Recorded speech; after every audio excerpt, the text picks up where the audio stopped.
Selamat datang di Beetle Channel, semoga kita bahagia. Jangan lupa subscribe, like, komen dan share agar channel ini semakin berkembang. Terima kasih. Novel Pertempuran Melalui Surga, Bab 5 Bubuk Gathering Key. Ahem, Elder berjubah putih itu membersihkan tenggorokannya dan berdiri. Sambil menyatukan tangannya, dia tersenyum, pemimpin klan Xiao Zhan. Alasan kami datang ke sini hari ini adalah karena kami ingin bantuanmu untuk sesuatu.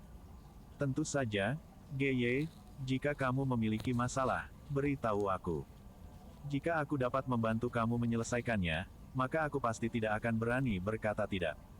Bagi tetua yang mengunjungi, Xiao Zhan tidak menolak, tetapi karena dia tidak tahu apa permintaannya, dia juga tidak membuat janji apapun. Hehe, pemimpin Xiao, apakah kamu mengenalnya? Geye tersenyum ringan dan menunjuk gadis di sampingnya. Aku minta maaf. Gadis ini, Xiao Zhan melihat gadis itu dan dengan canggung menggelengkan kepalanya. Ketika Nalan Yanran menjadi murid Yun Jun, dia baru berusia 8. Setelah belajar di fraksi mistik laut selama 5 tahun, dia telah banyak berubah. Sebelum dia masih kecil tapi sekarang dia adalah remaja yang sedang mekar. Namanya Nalan Yanran. Paman Xiao, aku belum datang untuk menghormatiku dalam waktu yang lama. Itu salah aku bahwa itu kamu tidak mengenali aku. Nalan Yanran dengan manis berkata. Hehe, Yanran, aku mendengar bahwa itu kamu telah menjadi seorang siswa di bawah Yun Jun. Pada saat itu, aku pikir itu hanya rumor tanpa dasar, tapi sekarang aku menyadari bahwa itu benar-benar nyata. Bakat luar biasa apa yang harus kamu miliki? Xiao Zhan memuji. Itu hanya keberuntungan. Tersenyum ringan, Nalan Yanran mulai merasa tidak nyaman dan dengan ringan menarik jubah Geye dengan tangannya di bawah meja. Hehe, pemimpin Xiao, permintaan yang aku miliki berhubungan dengan Yanran. Selain itu, ini ditugaskan oleh pemimpin faksi kami. Geye terus tersenyum, tetapi ketika dia menyebutkan pemimpin faksi, dia tanpa sadar mengurangi senyumannya dan wajahnya menjadi serius. Seperti Geye, Xiao Zhan berhenti tersenyum. Pemimpin fraksi-fraksi mistik laut adalah salah satu orang paling penting di seluruh kekaisaran Jiama. Xiao Zhan, yang merupakan pemimpin klan kecil, tidak akan berani memprovokasi dia. Tetapi dengan kekuatannya, apa yang akan dia butuhkan Xiao Klan untuk membantu? Geye memang mengatakan bahwa itu terkait dengan Yanran, apakah itu? Sebuah pikiran mengembara melintasi pikiran Xiao Zhan yang menyebabkan ujung mulutnya sedikit berkedut dan tangannya yang kuat mulai gemetar, untungnya tangannya ditutupi oleh lengan panjangnya. Berhati-hati untuk menekan pikiran itu, Xiao Zhan dengan gemetar bertanya, Tuan Geye, tolong katakan padaku apa permintaan fraksi. Geye ragu-ragu tapi dia berpikir tentang berapa banyak pemimpin fraksi memuja Yanran dan dengan demikian, dia mengatupkan giginya, pemimpin Xiao, kamu tahu betapa ketatnya aturan dalam faksi. Selain itu, pemimpin fraksi memandang Yanran sangat tinggi. Faktanya, pemimpin faksi mengharapkan Yanran menjadi pemimpin faksi berikutnya. Namun, karena aturan khusus, pemimpin faksi di masa depan tidak dapat memiliki hubungan dengan pria lain sebelum mereka menjadi pemimpin faksi resmi. Mengambil napas, Geye melanjutkan, ketika pemimpin faksi kami bertanya Yanran tentang hal itu, dia menyadari bahwa itu Yanran dan Xiao Klan memiliki proposal pernikahan. Karena itu, pemimpin faksi meminta pemimpin Xiao untuk membatalkan pernikahan ini. Cangkir giok di tangan Xiao Zhan berubah menjadi kabut halus dalam sekejap. Di aula utama, semua orang diam. 3 tetua klan terkejut oleh kata-kata Geye, tetapi segera setelah itu, para tetua melirik Xiao Zhan dengan gembira dan cemooh. Hehe, bagaimana kamu akan menanggapi ini? 3 tetua berpikir dengan jahat. Beberapa anak yang lebih muda tidak tahu tentang pernikahan yang diatur antara Xiao Yan dan Nalan Yanran, tetapi setelah menanyakan kepada orang tua mereka tentang hal itu, wajah mereka menjadi cerah. Tatapan mereka terhadap Xiao Yan penuh dengan cemoohan dan kebencian. Melihat wajah gelap Xiao Zhan, Nalan Yanran menundukkan kepalanya dan meremas jari-jarinya. Pemimpin Xiao, aku tahu bahwa itu permintaan ini sedikit di atas, tetapi karena pimpinan faksi memintanya, tolong batalkan pernikahan. Dengan tidak berdaya mengeluarkan nafas, Geye dengan ringan berbisik kepada Xiao Zhan. Tangan Xiao Zhan melengkung menjadi tinju. Sebuah dauki hijau perlahan-perlahan merayap di atas tubuhnya dan akhirnya, Itu membentuk kepala singa yang ilusi di depan wajah Xiao Zhan. Metode ki rahasia Xiao Clan, kemarahan singa furious. Level, Suan Tengah. Melihat reaksi Xiao Zhan, wajah Ge menjadi serius. Dia pindah ke tempat Yanran di belakangnya dan dalam cakar elangnya seperti tangan hijau Douki berkumpul. Douki melepaskan pedang ilusi kecil tapi tajam. Fraksi metode ki Misty Cloud, Greenwood Sword. Level, Suan rendah. Dengan dirilisnya Douki, Yon lemah Gakers di aula utama menjadi pucat dan merasa dada mereka kencang. Ketika napas Xiao Zhan menjadi lebih intens, ketiga tetua berteriak. Suara mereka seperti kilat yang menyapu melalui lorong, Xiao Zhan, stop. Jangan lupa, kamu adalah pemimpin klan Xiao Clan.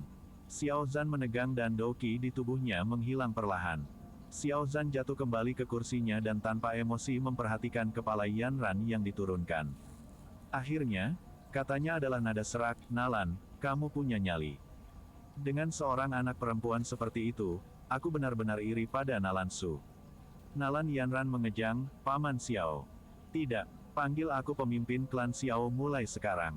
Aku tidak pantas disebut Paman, kamu adalah pemimpin fraksi masa depan dari fraksi Misty Cloud. Di masa depan, kamu mungkin adalah salah satu orang paling penting di daratan Douki. Xiao Yanku hanya memiliki bakat sederhana, dia tidak pantas untukmu. Terima kasih, pemimpin klan Xiao. Mendengar kata-kata Xiao Zhan, wajah Ge menjadi cerah. Meminta maaf, dia mengatakan, pemimpin klan Xiao, pemimpin faksi memahami bahwa itu permintaan hari ini cukup tidak sopan. Karena itu, dia meminta aku untuk membawa sesuatu, tolong terima ini sebagai permintaan maaf dari pemimpin faksi kami. Ge menyentuh sebuah cincin di tangannya dan tiba-tiba kotak giok pan green muncul di tangannya. Hati-hati membuka kotak itu, aroma menyapu seluruh aula utama. Siapapun yang menciumnya merasa rileks. Keingintahuan tiga elder mendapatkan yang lebih baik dari mereka dan mereka menjulurkan kepala mereka untuk melihat isi kotak Ki Gathering Powder. Bab 6 Ahli Alkimia. Di dalam kotak batu giok, sebutir pil hijau, seukuran mata naga, diletakkan dengan tenang. Aroma menyegarkan yang telah menyebar ke seluruh aula memancar dari pil. Di Douki Mainland, untuk menjadi Douze, seseorang harus mampu menekan Ki di dalam tubuh sendiri ke Siklon Ki.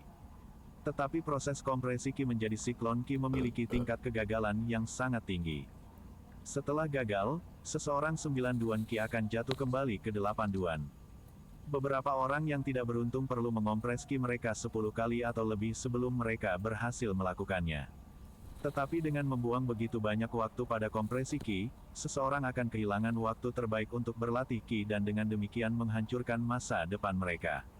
Ki Gathering Power, penggunaannya adalah untuk memungkinkan seseorang dengan 9 duan Ki memiliki tingkat keberhasilan 100% ketika mencoba untuk mengkompresi Ki seseorang.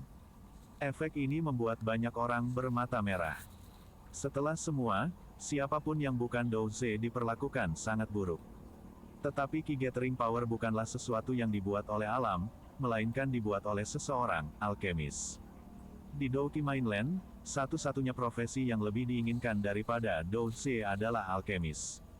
Seperti namanya, alkemis mampu membuat pil khusus yang meningkatkan kekuatan seseorang. Setiap alkemis agen bebas dicari oleh banyak kekuatan. Alasan mengapa alkemis memiliki posisi yang tinggi adalah karena bagaimana alkemis langka dan seberapa ketat persyaratan untuk menjadi seorang alkemis. Pertama-tama, harus ada atribut api. Dan kemudian, dalam atribut api, seseorang harus memiliki sepotong kecil dari atribut kayu untuk bertindak sebagai katalis dalam pemurnian pil. Di daratan Douki, atribut seseorang ditentukan oleh jiwa mereka. Jiwa sejak lahir hanya akan memiliki satu-satunya atribut dan menolak atribut lainnya. Jadi mustahil bagi seseorang untuk memiliki dua atribut. Tentu saja, tidak ada yang mustahil. Dalam 1 juta orang, akan selalu ada seseorang yang memiliki jiwa yang bermutasi. Di antara orang-orang ini yang telah bermutasi jiwa, beberapa memiliki potensi untuk menjadi alkemis. Namun, seseorang yang memiliki atribut api dan kayu tidak cukup untuk menjadi seorang alkemis. Itu karena seseorang juga harus memiliki persepsi jiwa yang kuat atau soul molding. Dalam penyempurnaan pil, 3 persyaratan terpenting adalah materi, nyala api dan persepsi jiwa seseorang. Mereka harus menjadi harta alami. Lagi pula, bahkan alkemis terbaik tidak dapat membuat pil dewa dari tambang sampah. Oleh karena itu, bahan dasar yang baik sangat penting untuk pil yang baik. Nyala api, atau api yang diperlukan saat memurnikan pil. Api yang digunakan dalam pil penyulingan tidak bisa menjadi api yang normal melainkan, mereka haruslah api Douqi yang dibuat meskipun Douqi dengan atribut api. Tentu saja, ada beberapa api bermutasi yang sangat kuat di alam. Beberapa alkemis kuat akan mengambil kobaran api ini dan menggunakannya untuk memurnikan pil dan bukannya api Douqi mereka sendiri. Tidak hanya api bermutasi ini meningkatkan tingkat keberhasilan penyempurnaan, mereka juga meningkatkan efektivitas pil. Karena pil penyulingan adalah tugas yang mengerikan, periode perbaikan yang diperpanjang membutuhkan banyak Douqi, dan karena itu, setiap alkemis brilian juga merupakan tipe api yang kuat Douce. Persyaratan akhir adalah persepsi jiwa. Saat memurnikan pil, intensitas nyala perlu dikontrol dengan presisi yang konyol. Jika nyala agak terlalu panas, pil di dalam tungku akan terbakar menjadi abu, membuang-buang waktu dan upaya sang alkemis. Oleh karena itu, mengendalikan intensitas nyala api merupakan prasyarat untuk menjadi seorang alkemis. Tetapi untuk memiliki kendali atas api, seseorang harus memiliki persepsi jiwa yang luar biasa. Tanpa persepsi jiwa, bahkan jika seseorang memenuhi atau bahkan melebihi dua persyaratan pertama, tidak ada gunanya mencoba menyempurnakan pil. Dalam kondisi yang ketat ini, orang-orang yang memiliki kualifikasi untuk menjadi seorang alkemis sedikit dan langka. Karena tidak banyak alkemis, pil ajaib yang mereka perbaiki juga sedikit dan jarang. Karena hal-hal langka berharga dan pil pasti dapat didefinisikan sebagai langka, alkemis semua memiliki posisi terhormat, sampai batas yang dilebih-lebihkan. Di dalam aula utama, dengan hembusan napas dari tiga tetua, generasi muda semua menatap kotak jade di tangan Gye, di samping ayahnya, Xiao Mei menjilat bibir merahnya dengan lidahnya yang lembut dan menatap kotak itu, tanpa berkedip. Hehe, ini disempurnakan oleh elder terhormat Gu He. Aku pikir semua orang di sini telah mendengar namanya, kan? Melihat penampilan memalukan dari ketiga tetua, Gye Statistik menjadi arogan. Pil ini disempurnakan oleh Pil King Gu He. Mendengar kata-kata Gye, ketiga orang tua sekali lagi membuat malu diri mereka sendiri. Pil King Gu He, seorang alkemis yang sangat berpengaruh dalam kekaisaran Jiama. Alkeminya misterius dan tidak dapat diprediksi, menyebabkan banyak kekuatan yang berbeda untuk mencoba memburunya. Tidak hanya dia memiliki bakat luar biasa dalam alkimia, kekuatannya sendiri berada pada level Douwang dan dia adalah salah satu dari 10 besar Douzes di Kekaisaran Jiama. Disempurnakan oleh tangannya, nilai bubuk Qi Gathering mungkin secara eksponensial lebih tinggi dari daya genging Qi normal lainnya. Tiga tetua tersenyum pada bubuk Gathering Qi di dalam kotak jade.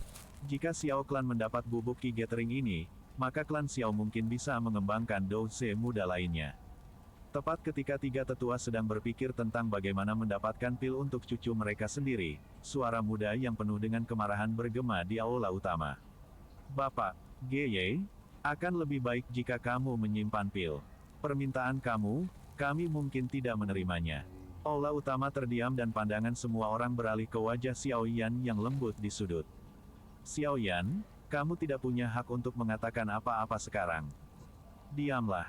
Salah satu wajah elder menjadi gelap saat dia berteriak pada Xiao Yan. Xiao Yao, diamlah. Aku tahu bahwa itu kamu tidak senang tentang ini, tetapi kami akan memutuskan apa yang akan terjadi. Elder tua lainnya berkata kepada Xiao Yan. Tiga tetua, jika putra atau cucu kamu memiliki pernikahan mereka dirilis hari ini, apakah kamu masih akan mengatakan itu?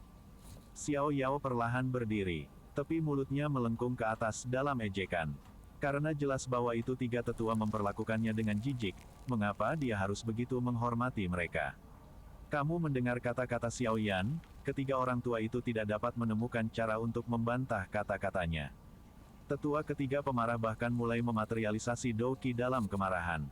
Tiga tetua, Xiao Yao Gege tidak salah. Dia adalah korban dari hal ini sehingga kalian tidak boleh memutuskan untuknya. Suara gadis yang jelas terdengar di seluruh aula utama. Mendengar suara gadis itu, arogansi tiga tetua jatuh dan setelah bertukar pandangan khawatir, mereka semua mengangguk dan duduk kembali. Melihat tiga orang tua yang mundur, Xiao Yao menoleh ke belakang dan menatap ke Xiao Sun Er yang tersenyum. Kamu siapa? untuk bisa membuat ketiga elder itu takut padamu. Menekan kebingungannya, Xiao Yao dengan cepat berjalan dan membungkuk hormat kepada ayahnya, Xiao San. Setelah itu, dia berbalik untuk menghadapi Nalan Yanran. Perlahan-lahan membiarkan menghirup udara, dia bertanya, Lady Nalan, aku ingin mengajukan pertanyaan. Kunjungan kamu di sini hari ini, untuk melepaskan pernikahan, apakah kakek Nalan memberikan persetujuannya?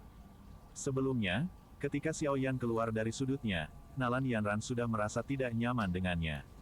Sekarang mendengar pertanyaannya, alisnya mengerut. Orang ini, awalnya aku pikir dia cukup baik, tapi sebenarnya dia sangat tidak tahu malu. Apakah dia tidak tahu perbedaan antara kita berdua? Mengkritik Xiao Yan dalam pikirannya, Nalan Yanran tidak pernah mempertimbangkan bagaimana melepaskan pernikahan akan menempatkan Xiao Yan dan ayahnya dalam situasi yang canggung dan menyebalkan. Berdiri dan menatap yang seharusnya menjadi suami miliknya, Nalan Yanran mengatakan, kakek tidak memberikan persetujuannya. Tapi, ini masalah aku sendiri dan tidak ada hubungannya dengan dia. Karena kakek belum mengatakan apa-apa, aku harap kamu akan memaafkan ayah aku karena tidak menerima permintaan kamu.